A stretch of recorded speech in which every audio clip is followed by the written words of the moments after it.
Hello friends, welcome to our YouTube channel. আজ কিন্তু একটু আগে official website West Bengal central school service কমিশনের কিন্তু একটি নোটিফিকেশান পাবলিশ হয়েছে। সেটি কিন্তু ওবিসি সাব ক্যাটাগরি যে এডিট অপশন রিলেটেড একটি নোটিফিকেশান পাবলিশ হয়েছে। তো সেখানে নোটিফিকেশানে কী বলা আছে আমরা একটু দেখে নেব। তো তোমরা প্রথম থেকে শেষ পর্যন্ত দেখবে। তো তোমরা বর্তমানে মোবাইল স্ক্রিনে দেখতে পাচ্ছ, আজকের ডেটে কিন্তু এটি প্রকাশিত হয়েছে, দেখতে পাচ্ছ। এখানে কিন্তু মেমো নাম্বারটি দেওয়া আছে।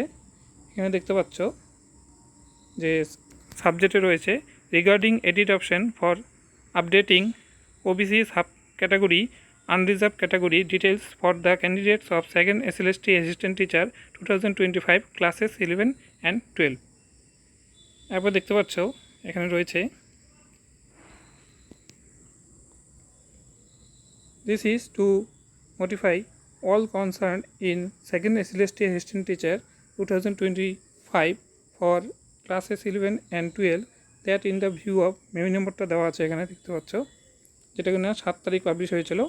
দ্য অনলাইন পোর্টাল অর্থাৎ West Bengal SSC.com of the commission will be open from 20 August থেকে 25 August for updating OBC sub category and unreserved category details of the candidates.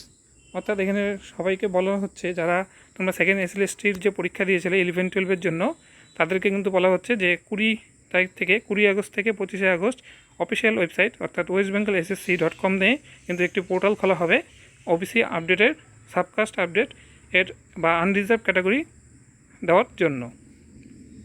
এরপর দেখো বলা আছে the candidates will have to first log in and choose the edit option. Then he or she will have to select the category from the drop down menu. Then the candidates will have to specify his her subcategory. In case of OBC, the applicable certificate number and issuing authority in separate text boxes to be made available after the category is chosen from the dropdown menu.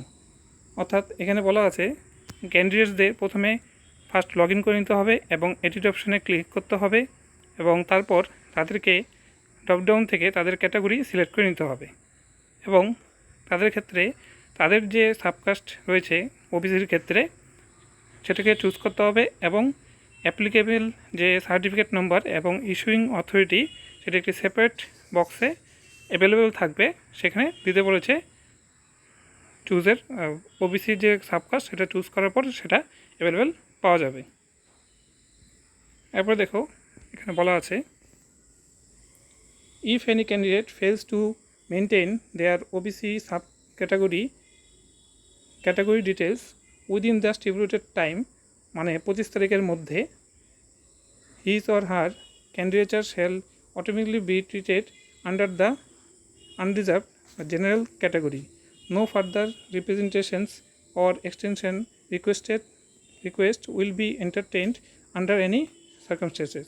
অর্থাৎ এখানে বলছে কেউ যদি সেই যে নির্দিষ্ট সময় অর্থাৎ 20 আগস্ট থেকে 25 আগস্টের মধ্যে যদি তারা তাদের ওবিসি সাব ক্যাটাগরি বা ক্যাটাগরি ডিটেলস যদি দিতে না পারে, তাহলে তারা কিন্তু অটোমেটিক্যালি কিন্তু আনরিজার্ভ অর্থাৎ জেনারেল ক্যাটাগরি হিসেবে বিবেচিত হবে এবং পরবর্তীতে এটার কোনো রিপ্রেজেন্টেশন বা এক্সটেনশন কোনো রিকোয়েস্ট কিন্তু গ্রাহ্য হবে না। সেই বিষয়ে কিন্তু এই নোটিফিকেশান করা হয়েছে।